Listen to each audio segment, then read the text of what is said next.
स्वागत है आप सभी का समसामयिक घटना चक्र के इस ऑनलाइन प्लेटफॉर्म पर। मैं मोहित आप सभी का हार्दिक स्वागत करता हूं। पिछली क्लास में जहां हमने छोड़ा था वहीं से वापस स्टार्ट करते हैं और इकोनॉमी पर चर्चा करते हैं। आपके होमगार्ड डिवीजन सीरीज के अंतर्गत ये इकोनॉमी पर क्लास दूसरी है। चलिए चर्चा करते हैं। उत्पाद शुल्क देश में उत्पादित की जाने वाली वस्तुओं पर लगाया जाता है। इस प्रकार उत्पाद शुल्क एक वस्तु कर है। ठीक है, यहाँ पर बात कर लें जो उत्पाद शुल्क होता है ये क्या है। उत्पाद शुल्क एक प्रकार का वस्तु कर है जो देश में उत्पादित की जाने वाली वस्तुओं पर लगाया जाता है। परीक्षा में पूछ सकता है कि देश में उत्पादित की जाने वाली वस्तुओं पर लगाए जाने वाले शुल्क को क्या कहते हैं। वस्तु कर यहाँ पर देखा जाए एक प्रकार का है और इसको क्या कहा जाता है, उत्पाद शुल्क कहा जाता है। उत्पाद शुल्क यहाँ पर देखा जाए एक्साइज ड्यूटी, बिक्री कर, सीमा शुल्क, सेवा कर आदि अप्रत्यक्ष कर है। ये किस प्रकार का कर है। जो उत्पाद शुल्क होता है, उत्पाद शुल्क हो जाए, बिक्री कर हो जाए, सेवा कर हो जाए यहाँ पर देखा जाए, या फिर सीमा शुल्क हो जाए, कस्टम ड्यूटी, ये सब अप्रत्यक्ष कर होते हैं। ठीक है, जबकि यहाँ पर हम बात कर ले आयकर है, इनकम टैक्स है, निगम कर या फिर कॉर्पोरेट टैक्स, और साथ साथ में जो संपत्ति कर या फिर वेल्थ टैक्स होता है, ये क्या होता है, ये एक प्रकार का प्रत्यक्ष कर होता है। ठीक है, तो यहाँ पर याद रखिएगा ये टेबल, आप चाहे तो इसको नोट कर लीजिएगा या फिर इसको अपने जो आपको प्रोवाइड किया गया कंटेंट उसमें आप हाईलाइट कर लीजिएगा कि उत्पाद शुल्क, बिक्री कर, सीमा शुल्क, सेवा कर, ये सब अप्रत्यक्ष कर है, जबकि आयकर, निगम कर और संपत्ति कर ये एक प्रकार से देखा जाए तो प्रत्यक्ष कर होता है। चलिए आगे चर्चा करते हैं। राजकोषीय उत्तरदायित्व और बजट प्रबंधन अधिनियम, ठीक है, FRBMA 2003 26 अगस्त 2003 को अधिनियमित किया गया, जो 5 जुलाई 2004 से प्रभावी हो गया था। शराब पर उत्पादन कर राज्य सरकारों के द्वारा लगाया जाता है। याद रखिएगा जो शराब होती है, वाइन होती है, उस पर जो उत्पादन कर लगाया जाता है किसके द्वारा लगाया जाता है, राज्य सरकार के द्वारा लगाया जाता है। ठीक है, यहाँ पर बात कर ले सीमा शुल्क, निगम कर से प्राप्त आय संघीय सरकार से संबंधित होते हैं। जो सीमा शुल्क और निगम कर से प्राप्त होती है आय, वो किससे संबंधित होती है, वो संघीय सरकार से संबंधित होती है। फिर आगे बात कर लेते हैं ट्रांजैक्शन शुल्क, हवाई यात्रा से संबंधित है। जो ट्रांजैक्शन शुल्क है इसका संबंध किससे है, इसका संबंध है हवाई यात्रा से। और उसी प्रकार से बात कर ले सेन वैट के बारे में, ये संबंध देखा जाए तो केंद्रीय उत्पादन शुल्क है। सेन वैट का संबंध किससे है, केंद्रीय उत्पादन शुल्क से है। अब आइए चलते हैं वित्त आयोग से संबंधित कुछ महत्वपूर्ण पॉइंट है, टेबल दे रखा है, याद कर लेते हैं, आपकी परीक्षा के लिए महत्वपूर्ण भी हो जाता है। यहां पर देखा जाए जो 9वां वित्त आयोग था इसके अध्यक्ष कौन थे, NKP साल्वे। ठीक है, 10वें वित्त आयोग के अध्यक्ष कौन थे, KC पंत थे। 11वां वित्त आयोग यहां पर देखा जाए AM खुसरो इसके अध्यक्ष थे। 12वें वित्त आयोग के सिंह रंगराजन इसके अध्यक्ष थे। जो 13वां वित्त आयोग था उसके अध्यक्ष कौन थे, विजय केलकर थे। फिर उसके बाद बात कर ले जो 14वां वित्त आयोग था, डॉक्टर YV रेड्डी इसके अध्यक्ष थे। ठीक है, YV रेड्डी इसके अध्यक्ष थे। आगे हम चर्चा करें, यहां पर बात कर लें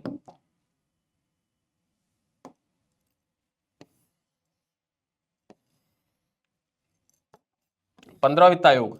जो 15वां वित्त आयोग है इसके अध्यक्ष कौन थे, NK सिंह थे। और 16वें वित्त आयोग के अध्यक्ष कौन है, अरविंद पनगड़िया हैं, जो नीति आयोग के पूर्व उपाध्यक्ष भी रह चुके हैं। ठीक है, फिर आगे चलते हैं, कुछ महत्वपूर्ण पॉइंट्स देखते हैं।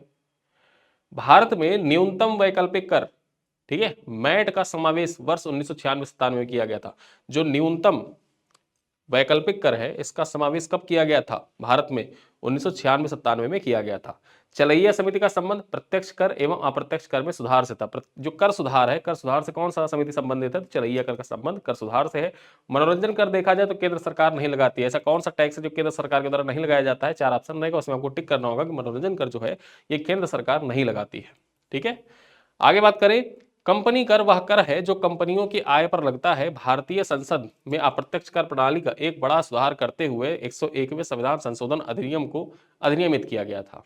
ठीक, फिर आगे देखें 101वां संविधान संशोधन अधिनियम वर्तमान अप्रत्यक्ष कर प्रणाली को सरल, मितव्ययी, कुशल और व्यवहारिक बनाने की दृष्टि से वस्तु एवं सेवा कर का प्रावधान करता है, यानी कि GST का प्रावधान करता है। जो GST है वो किस संविधान संशोधन से संबंधित है, परीक्षा में आपके पूछे तो 101वां जो संविधान संशोधन था उसी से संबंधित है GST, तो ये पॉइंट आपको याद रखना है। फिर आगे देखते हैं 1 जुलाई 2017 से पूर्व देश में एक समान वस्तु एवं सेवा कर प्रणाली प्रभावी हो गया। यहाँ पर देखें 1 जुलाई 2017 से पूरे देश में GST जो है ये लागू हो गया था। अब GST एक अप्रत्यक्ष कर है, याद रखिएगा GST किस प्रकार का, एक अप्रत्यक्ष कर है जो वर्तमान में अधिकांश अप्रत्यक्ष करों को आच्छादित करता है, यानी कि सबको एक साथ समाहित कर लेता है।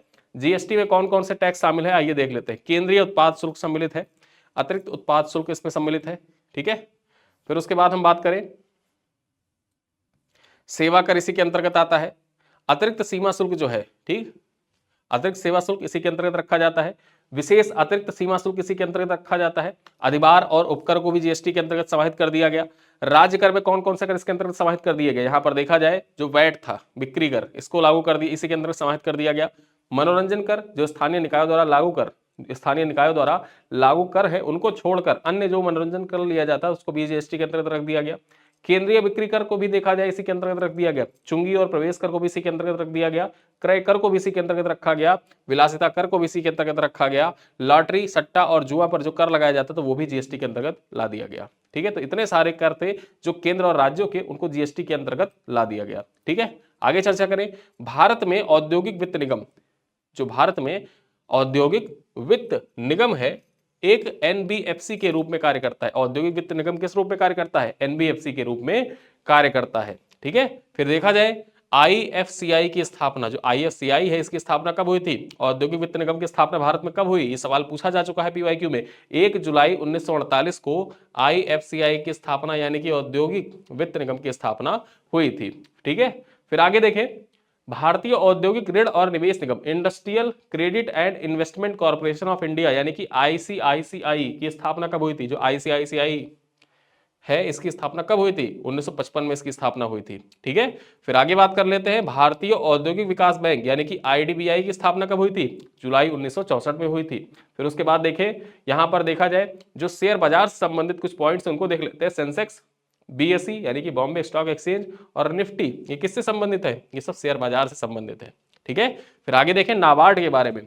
National banking for agriculture and rural development, NABARD Bharat में कृषि एवं ग्रामीण विकास के क्षेत्र में वित्त प्रदान करने वाली सर्वोच्च संस्था है। परीक्षा पूछेगा कि कृषि एवं ग्रामीण क्षेत्र के विकास में ऋण प्रदान करने वाली सर्वोच्च संस्था कौन सी है, तो उस संस्था का नाम है राष्ट्रीय कृषि एवं ग्रामीण विकास बैंक यानी कि नाबार्ड।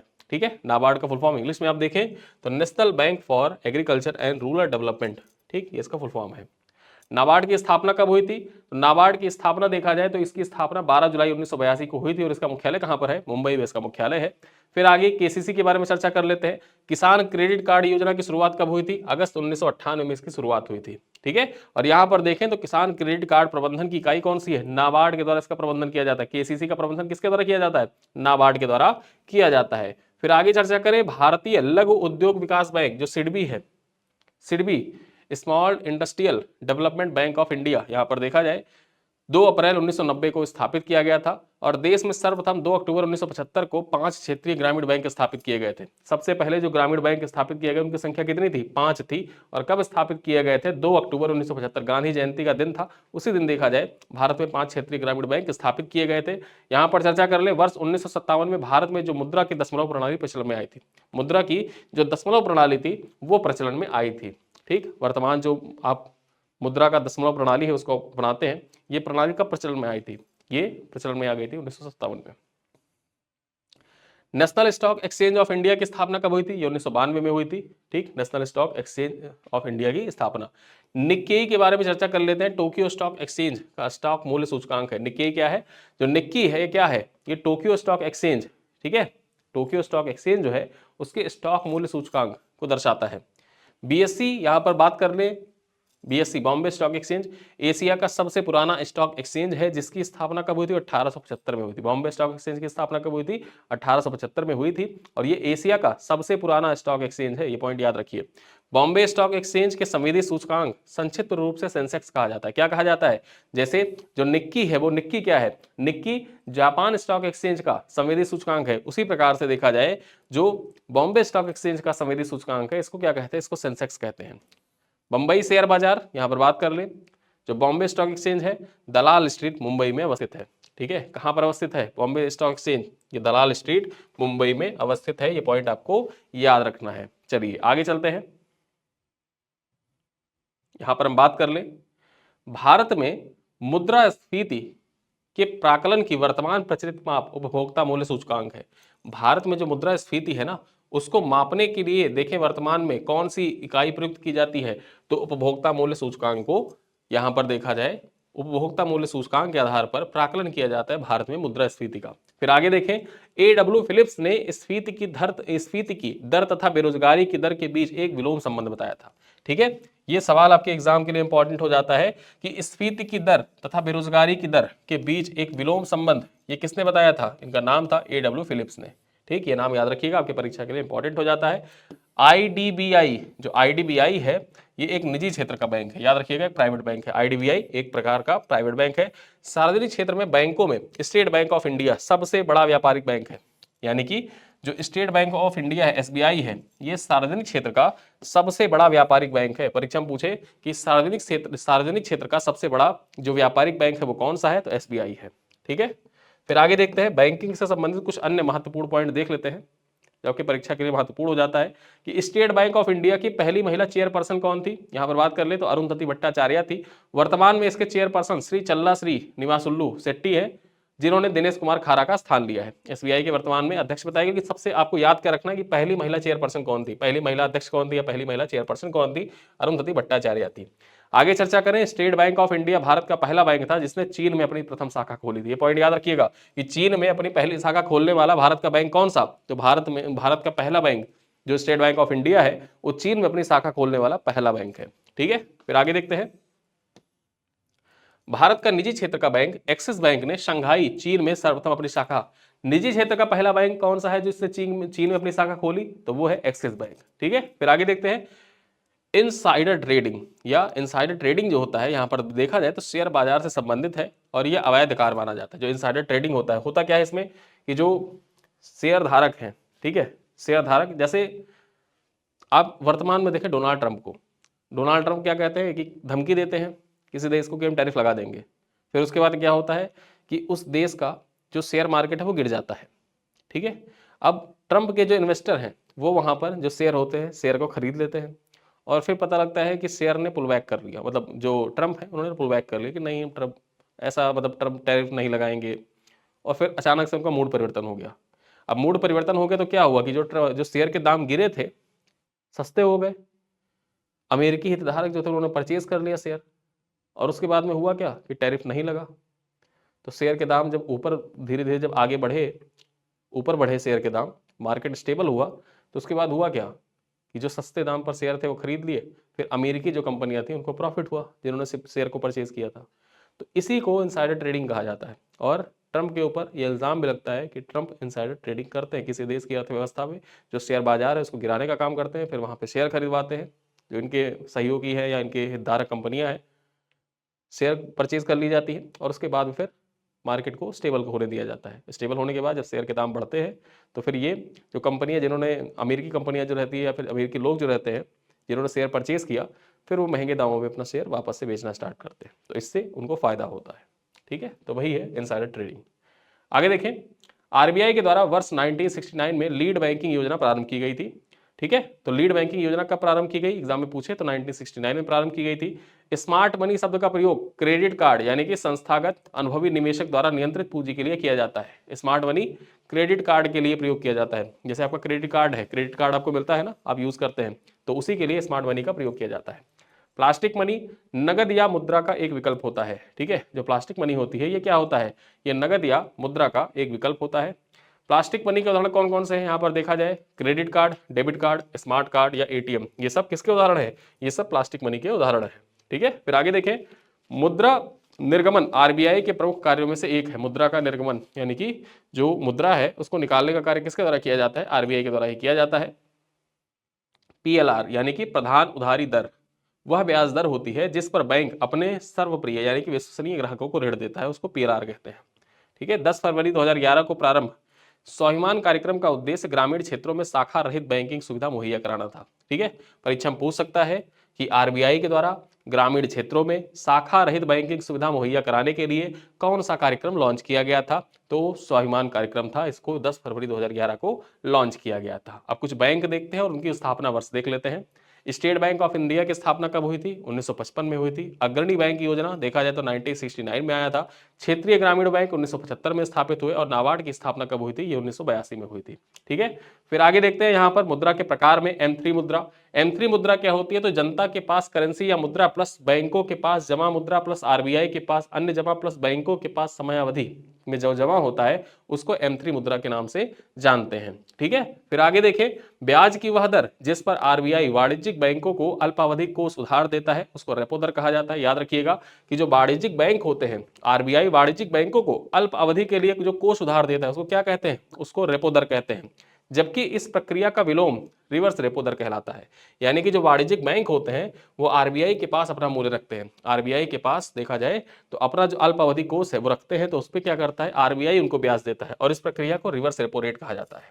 ठीक है, फिर आगे देखें, भारत में मुद्रा एवं साख का नियंत्रण भारतीय रिजर्व बैंक के द्वारा किया जाता है। भारत में मुद्रा एवं साख का नियंत्रण कौन करता है? आरबीआई के द्वारा किया जाता है। फिर देखें, मुद्रा एवं साख नियंत्रण के लिए आरबीआई परिणात्मक एवं गुणात्मक साख नियंत्रण उपकरणों का प्रयोग करता है। आरबीआई के द्वारा देखा जाए तो जो परिणात्मक और गुणात्मक शाखा नियंत्रण, जो साख नियंत्रण है, इसका उपयोग आरबीआई के द्वारा किया जाता है मुद्रा एवं साख नियंत्रण के लिए। ठीक है, फिर आगे देखते हैं, यहां पर चर्चा करें, भारत में सर्वप्रथम 14 बैंकों का राष्ट्रीयकरण कब हुआ था? 14 बैंकों का राष्ट्रीयकरण 1969 में किया गया था सबसे पहले, और कुल 2 बार 6 बैंकों का राष्ट्रीयकरण हुआ। दूसरी बार में 6 बैंकों का राष्ट्रीयकरण हुआ 15 अप्रैल 1980 को, यानी कि टोटल 20 बैंकों का राष्ट्रीयकरण हुआ। सरकार के द्वारा विगत वर्षों में बैंकों को आपस में विलय किया गया है और देखा जाए बैंकों की आपसी विलय सूची इस प्रकार है। ठीक, तो यहाँ पर पिछले साल देखा जाए, पिछले कुछ वर्षों में जो बैंक विलय किए गए हैं वो कौन कौन से बैंक हैं और कौन से बैंक यहाँ पर बने। एंकर बैंक देखा जाए और उसमें कौन कौन से एंकर बैंक, मतलब जो मूल बैंक अभी अस्तित्व में है, और विलय किए गए बैंक, यानी कि जो बैंक है किसमें विलय कर दिया गया है। पीएनबी में देखा जाए जो पंजाब नेशनल बैंक था, इसी में ओरिएंटल बैंक ऑफ कॉमर्स और यूनाइटेड बैंक ऑफ इंडिया का विलय कर दिया गया। ठीक है, कैनरा बैंक में जो सिंडिकेट बैंक था, सिंडिकेट बैंक को कैनरा बैंक में विलय कर दिया गया है। इलाहाबाद बैंक को इंडियन बैंक में विलय कर दिया गया है।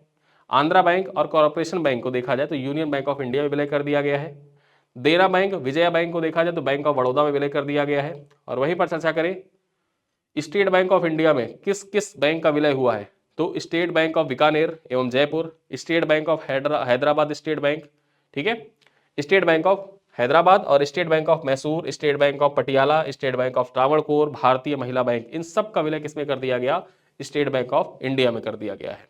अब यहाँ पर याद रखिए जहाँ स्टार लगा हुआ है, ठीक है, जहाँ पर स्टार लगा हुआ है, इस स्टार का क्या मतलब है? ये विलय कब प्रभावी हुए? ये विलय 1 अप्रैल 2020 से प्रभावी हुए हैं। वहीं पर बात कर ले तो जहां पर हैज लगा हुआ है, यानी कि बैंक ऑफ बड़ौदा वाला, ठीक है, ये विलय कब प्रभावी हुए? 1 अप्रैल 2019 से प्रभावी हुए। और यहां पर बात कर लें जहां पर @ लगा हुआ है, तो ये विलय भी 1 अप्रैल 2019 से प्रभावी हुए। अब आइए आगे चर्चा करते हैं बैंकिंग से संबंधित कुछ अन्य महत्वपूर्ण पॉइंट्स, उनको देखते हैं। वर्तमान में सार्वजनिक क्षेत्र में बैंकों की संख्या कितनी है? तो वर्तमान में सार्वजनिक क्षेत्र के बैंकों की संख्या है 12। ठीक है, मुद्रास्फीति ऋणी वर्ग को लाभ पहुंचाता है, बॉन्ड धारकों को हानि पहुंचाता है। जो मुद्रास्फीति होता है ये क्या करता है? मुद्रास्फीति जो ऋणी वर्ग होता है, ठीक है, ऋणी वर्ग, उसको लाभ पहुंचाता है, ठीक, और बॉन्ड धारक जो होते हैं उनको हानि पहुंचाता है। अब ऋणी वर्ग को लाभ कैसे पहुंचाता है? जैसे मान लीजिए कि हमने आपको 100 रुपये उधार दिए, ठीक है, आपने हमसे 100 रुपये लिए और 2 साल बाद हमने वादा किया कि हम 2 साल बाद आपको 110 रुपये वापस कर देंगे। अब मुद्रास्फीति ऐसी हुई कि 110 रुपये का तो वादा तो है कि आप 110 रुपये वादा करेंगे, लेकिन महंगाई दर देखा जाए, जो मुद्रास्फीति है, मुद्रास्फीति बढ़ी, ठीक है, फिर मुद्रा का मूल्य, जब मुद्रास्फीति बढ़ती है तो मुद्रा का मूल्य कम हो जाता है। हमने 100 रुपये आपको दिए थे कि हमको 110 रुपये वापस मिलेगा, लेकिन उस टाइम पहुँचते पहुँचते मुद्रास्फीति की दर ये हो गई, मुद्रास्फीति मतलब मुद्रास्फीति बढ़ी, तो जो मुद्रा का मूल्य था वो मुद्रा का मूल्य कम हो गया, तो आपको वापस तो हमको 110 रुपये ही करने हैं। अब ऐसा तो नहीं कि मतलब मुद्रास्फीति हो गई है तो आपको 110 के बजाय 150 रुपये वापस कर देंगे, 120 वापस कर देंगे, 130 वापस कर देंगे, ऐसा आप नहीं करेंगे, आप 110 ही वापस करेंगे। तो हमारा क्या हो रहा है? इसमें हमारा नुकसान हो रहा है, लेकिन आपका यहाँ पे फायदा हो रहा है, ठीक है, कि आपको 110 ही वापस करने हैं। तो उसी प्रकार से कहा गया है, जब मुद्रास्फीति जो होती है तो इसमें जो ऋणी वर्ग होता है उसको लाभ मिलता है, तथा जो बॉन्ड धारक होते हैं उनको हानि पहुंचती है। ठीक है, आगे देखें, भारत में सिक्के ढालने का एकमात्र अधिकार किसके पास है? भारत सरकार के पास। जो सिक्के ढाले जाते हैं वो भारत सरकार के पास है। काली मुद्रा से तात्पर्य ऐसी मुद्रा से है जिस पर आयकर नहीं दिया गया हो, ठीक है, उसको काली मुद्रा या ब्लैक मनी कहते हैं। ठीक, ब्लैक मनी, काली मुद्रा का मतलब ब्लैक मनी से है, याद रखिए, जिस पर आयकर नहीं दिया जाता है वो सब ब्लैक मनी है। अब यहाँ पर देश देख लेते हैं, टेबल देखते हैं, देश और वहाँ की मुद्रा का नाम क्या है। बांग्लादेश की मुद्रा कौन सी है? टका, टका है मुद्रा यहाँ की। नेपाल की मुद्रा है रुपया। इराक की मुद्रा दिनार कहलाती है। इटली की मुद्रा लीरा, वर्तमान में यूरो है। थाईलैंड की मुद्रा कौन सी है? बाहत है। वियतनाम की डोंग। ईरान की रियाल। चीन की युआन या रेनमिनबी है इसकी यहाँ पर मुद्रा। जापान की मुद्रा कौन सी है? येन है। भारत की मुद्रा रुपया है। तुर्की की मुद्रा टर्किश लीरा है। मलेशिया की रिंगित है। और दक्षिण कोरिया की मुद्रा कौन सी है? वॉन है। ठीक है, आगे चले।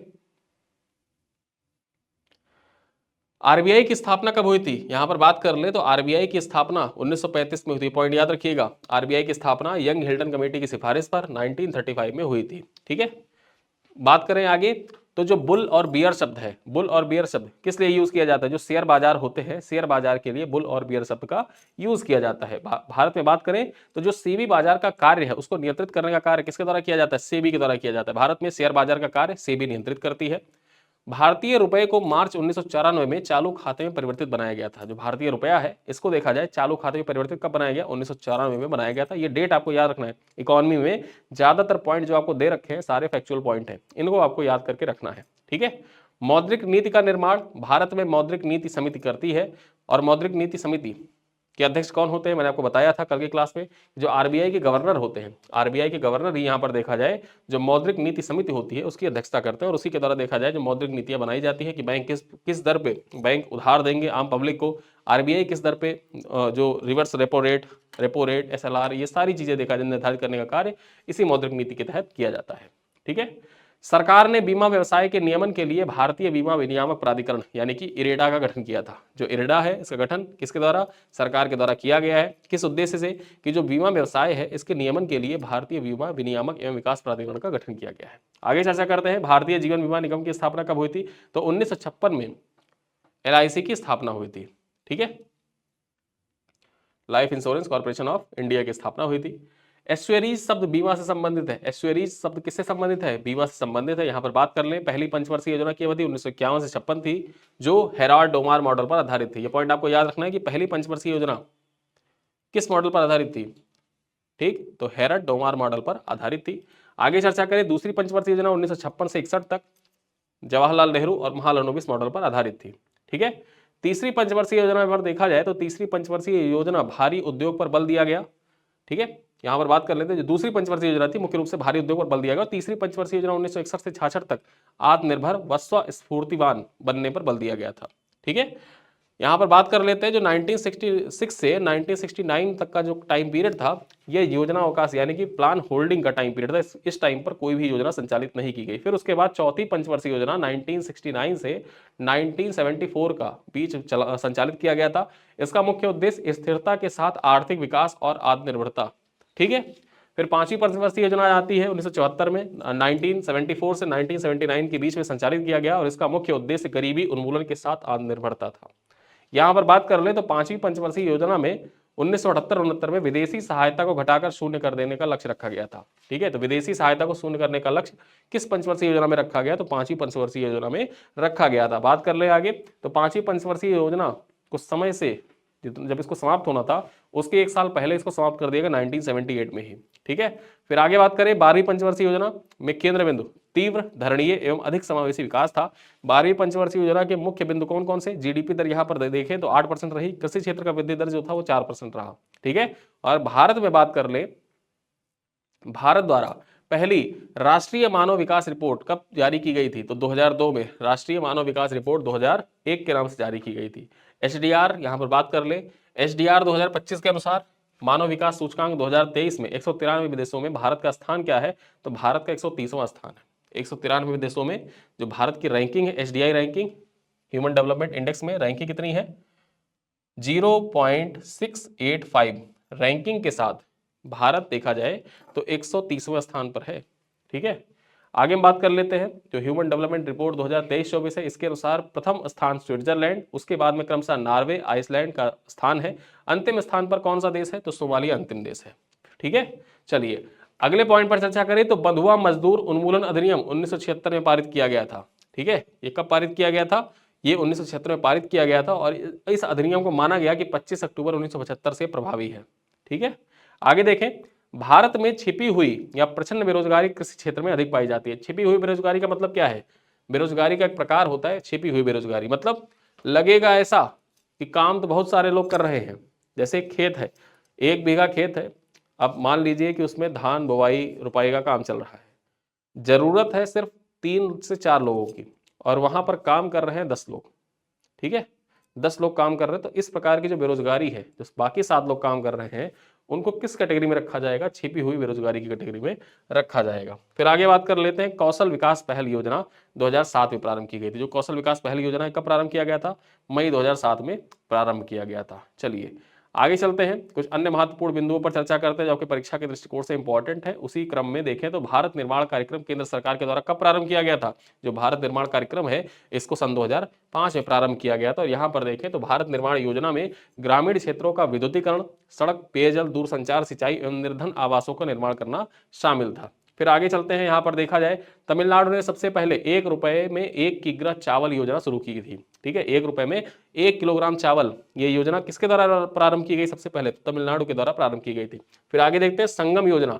यह संगम योजना कब प्रारंभ हुई थी? तो ये 15 अगस्त 1996 को संगम योजना प्रारंभ की गई थी। संकल्प परियोजना HIV और एड्स के समापन से जुड़ी हुई है। संकल्प परियोजना का संबंध किससे है? तो HIV एड्स की उन्मूलन से है। फिर आगे चर्चा करें, 1 अप्रैल 1999 में स्वर्ण जयंती ग्राम स्वराज जो स्वरोजगार योजना है इसकी शुरुआत की गई थी। वर्तमान में इस योजना में देखा जाए तो दीनदयाल अंत्योदय अन्य योजना और NRLM को भी शामिल कर लिया गया है। ठीक है, अब कुछ योजना देख लेते हैं, उनका प्रारंभ कब हुआ था। ये पॉइंट आपके परीक्षा के दृष्टिकोण से इंपॉर्टेंट है। योजनाओं में देखा जाए तो 3 प्रकार की योजनाएं आपकी परीक्षा पूछी जाती है। पहला तो जो परंपरागत योजनाएं हैं, ठीक है, यानी कि परंपरागत योजनाओं में ऐसी योजनाओं को रखा जाता है जो नरेंद्र मोदी सरकार के यानी कि सन 2014 के पहले जो योजनाएं थी उनसे संबंधित सवाल, बहुत सी योजनाएं समाप्त हो चुकी हैं, बहुत सी योजनाओं का विलय कर दिया गया, बहुत सी योजनाओं को नया नाम दे दिया गया, लेकिन सवाल वहां से पूछ लिए जाते हैं परंपरागत योजनाओं से। और दूसरे प्रकार की योजना जो सवाल आपके पूछे जाते हैं वो 2014 से अब तक की, यानी कि जो मोदी सरकार की प्रमुख योजना है उनकी एक अलग कैटेगरी बना दी गई है, वहां से योजनाएं पूछी जाती हैं। ठीक है, कि कौन सी योजना के 10 साल पूरे हो गए, कौन सी योजना के 11 साल पूरे हो गए, कौन सी योजना के 8 साल पूरे हो गए, ऐसे सवाल आपकी परीक्षा में पूछ लिए जाते हैं। और एक अन्य प्रकार यानी कि तीसरा प्रकार है जो बजटीय योजनाएं होती है। बजटीय योजना में केंद्र सरकार के द्वारा घोषित योजनाएं, राज्य सरकार के द्वारा घोषित योजनाएं जो है उनको पूछा जाता है आपके परीक्षा में। ठीक है, तो आपको यहाँ पर याद रखना है। अब इसमें सबसे पहले जो ट्रेडिशनल योजना है आइए उनको देख लेते हैं, एक एक कर चर्चा करते हैं। जो कृषि श्रमिक सामाजिक सुरक्षा योजना है ये प्रारंभ की गई थी। कृषि श्रमिक सामाजिक सुरक्षा योजना इसका प्रारंभ 2001 में किया गया था। स्वर्ण जयंती ग्राम स्वरोजगार योजना कब प्रारंभ की गई थी? तो यहाँ पर बात कर ले 1999 में प्रारंभ की गई थी। प्रधानमंत्री ग्रामोदय योजना कब प्रारंभ किया गया? तो सन 2000 में प्रारंभ किया गया था। सर्व शिक्षा अभियान योजना कब प्रारंभ किया गया? तो सर्व शिक्षा अभियान योजना यहाँ पर बात कर ले तो 2001 में प्रारंभ किया गया। साक्षर भारत मिशन सन 2009 में। उसके बाद ऑपरेशन ब्लैक बोर्ड जो शिक्षा से संबंधित था 1987 में। राष्ट्रीय साक्षरता मिशन 1988 में। और उसके बाद हम बात करें तो राष्ट्रीय ग्रामीण रोजगार गारंटी योजना जो नरेगा था, नरेगा को देखा जाए तो 2 फरवरी 2006 से प्रारंभ किया गया। इसे 1 अप्रैल 2008 को सभी देशों के सभी जिलों में लागू कर दिया गया था।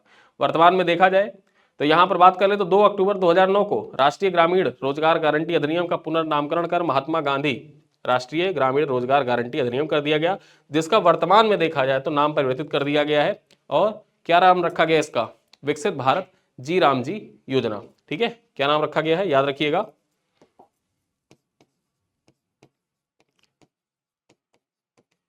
विकसित भारत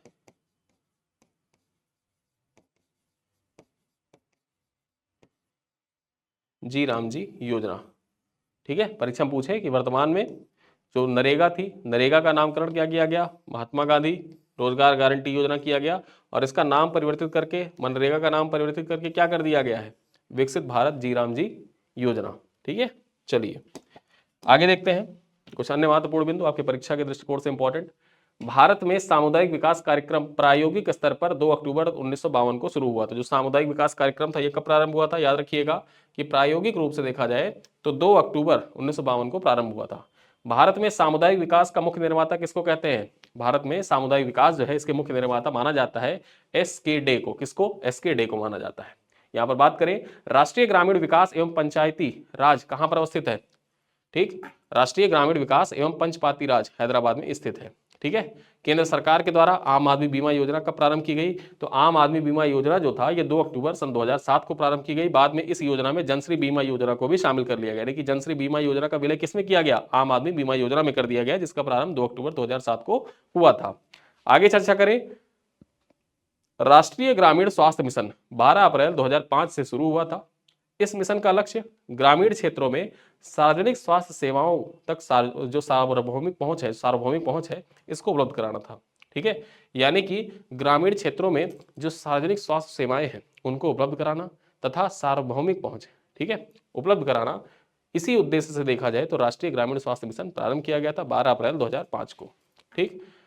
राष्ट्रीय शहरी स्वास्थ्य mission, national urban health mission जो था ये कब प्रारंभ किया गया? ये 1 मई 2013 को प्रारंभ किया गया था। फिर आगे चर्चा करें, यहां पर देखें तो राष्ट्रीय स्वास्थ्य मिशन एक अम्ब्रेला कार्यक्रम है जिसके अंतर्गत राष्ट्रीय ग्रामीण स्वास्थ्य मिशन तथा राष्ट्रीय शहरी स्वास्थ्य मिशन को शामिल किया गया है। ठीक है, एक अम्ब्रेला मिशन है राष्ट्रीय स्वास्थ्य मिशन। इसके अंतर्गत देखा जाए तो राष्ट्रीय स्वास्थ्य ग्रामीण मिशन तथा राष्ट्रीय शहरी स्वास्थ्य मिशन को सम्मिलित किया जाता है। फिर आगे चर्चा करें, निर्मल भारत अभियान योजना का उद्देश्य भारत में जो खुले में शौच है उससे मुक्त करना है। ठीक है, भारत में जो खुले में शौच है, खुले में शौच, ओपन डेफिकेशन से मुक्त करने के लिए निर्मल भारत योजना संचालित की जा रही थी। ठीक है, आगे चर्चा करते हैं। यहां पर देखें, unique identification authority of India UIDAI द्वारा प्रवर्तित आधार 12 अंकीय विशेष पहचान नंबर। याद रखिएगा कि जो आधार नंबर होता है, आधार कार्ड, उसमें कितने नंबर होते हैं? उसमें 12 अंक होते हैं। ठीक है, 12 अंक होते हैं। और यहाँ पर देखा जाए जो आधार कार्ड होता है ये किसके द्वारा जारी किया जाता है? UIDAI के द्वारा जारी किया जाता है। और इसका पूरा नाम unique identification authority of India है। ठीक है, unique identification authority of India इसका पूर्ण रूप है। चलिए आगे देखते हैं।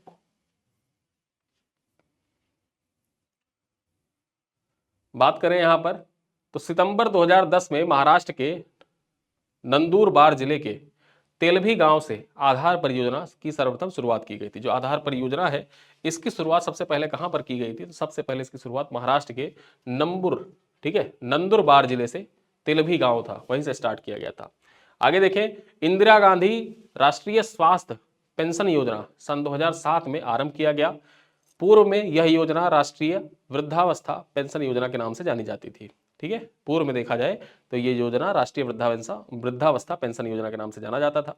सितंबर 2015 में सतत विकास लक्ष्य की अवधि बढ़ाकर वर्ष 2030 तक कर दी। सतत विकास लक्ष्य है, पेरिस क्लाइमेट एग्रीमेंट के दौरान देखा जाए तो इसका जो लक्ष्य था वो 2030 तक कर दिया कि 2030 सतत विकास लक्ष्यों को प्राप्त करने का। यहाँ पर देखा जो 17 सतत विकास लक्ष्य है उनको प्राप्त करने का लक्ष्य निर्धारित किया गया कि 2030 तक इनको प्राप्त करना है। वर्तमान में सहस्राब्दी विकास लक्ष्य यानी कि मिलेनियल डेवलपमेंट गोल के स्थान पर सतत विकास लक्ष्य ने ले लिया है। पहले क्या था? जो मिलेनियल डेवलपमेंट गोल था उसको हासिल करना था, लेकिन अब सतत विकास लक्ष्य हासिल करना। सतत विकास लक्ष्य का मतलब क्या होता है? वर्तमान पीढ़ी की भावी पीढ़ी की जरूरतों को ध्यान में रखते हुए वर्तमान पीढ़ी की जरूरतों को पूरा करना है सतत विकास लक्ष्य। अर्थात जो हमारी आने वाली पीढ़ियां हैं उनकी जरूरतों को भी हम ध्यान में रखें और संसाधनों का जो उपयोग है इस प्रकार से करें कि हमारे आने वाली पीढ़ियों को भी उसका लाभ मिले। ऐसा नहीं कि हम पूरा उपभोग करके खत्म कर लें। पानी है तो हमको याद रखना होगा कि हमारी आने वाली पीढ़ियां भी पानी का उपभोग कर सके, उनके लिए पानी को बचा के रखना है। ऐसा नहीं कि नल है, नल आपने खोल दिया, पूरे दिन पानी बह रहा है, आपसे क्या मतलब? आप कहें कि हमसे क्या मतलब है, बहने दो, हम यूज कर रहे हैं अपना। ऐसा नहीं करना है, ऐसा नहीं करना है। आने वाली पीढ़ियों की जरूरतों को भी ध्यान में रखना है कि हमारी आने वाली पीढ़ियां जो होंगी उनके लिए पानी रहेगा या नहीं रहेगा। क्योंकि देखा जाए प्राकृतिक संसाधन में जो प्रकृति में पृथ्वी पर पाए जाने वाले जो संसाधन है उनकी मात्रा सीमित है। वो कभी ना कभी एक समय बाद समाप्त हो जाएंगे। ऐसा नहीं है कि वो हमेशा के लिए रहेंगे। वो मतलब वो इस तरीके से नहीं है जैसे सूर्य के प्रकाश की तरह नहीं है कि अनंत है, हमेशा रहेगा ही रहेगा सूर्य का प्रकाश। ठीक है, जल है, मृदा है, कृषि है, ये कुछ ऐसे संसाधन हैं जो कभी ना कभी समाप्त हो जाएंगे। जैसे मान के चलिए कोयला, अब कोयला है तो कोयला बनने में लाखों साल लग जाते हैं और जिस प्रकार से हम उपभोग कर रहे हैं वो दिन दूर नहीं कि सन जो 2000 की शताब्दी है, 21वीं सदी के समाप्त होते होते पृथ्वी से पूरी तरीके से कोयला गायब हो जाए। जैसे कभी डायनासोर गायब हुए थे उसी प्रकार से कोयला गायब हो जाए।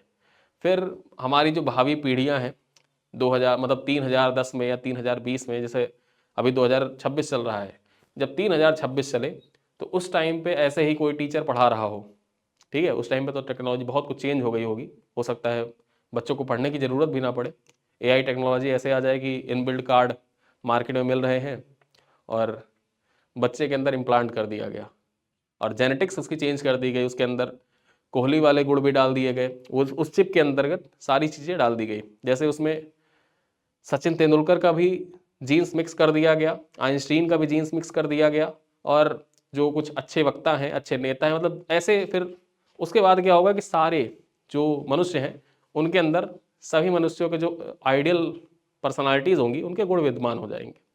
तो हो सकता है भविष्य में पढ़ने की ज़रूरत ना पड़े, लेकिन अब पढ़ने की ज़रूरत नहीं पड़ेगी तो ऐसा तो है नहीं कि खाने पीने की ज़रूरत नहीं पड़ेगी, खाने पीने की आवश्यकता तो पड़ेगी ही। अब उसके लिए हमको करना ये है कि हमारी जो आने वाली पीढ़ियां हैं उनके लिए चीज़ों को बचा के रखना है। सतत विकास लक्ष्य इसी को कहा जाता है, ठीक है।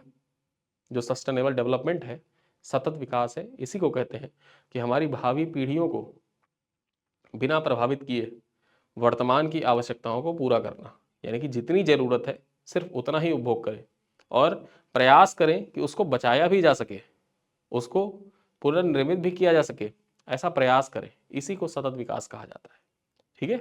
तो आज की क्लास में फिलहाल सतत विकास तक। अब हम अपने अगले क्लास में चर्चा करेंगे इसके आगे जो महत्वपूर्ण पॉइंट्स हैं, उन पॉइंट्स पर चर्चा करेंगे।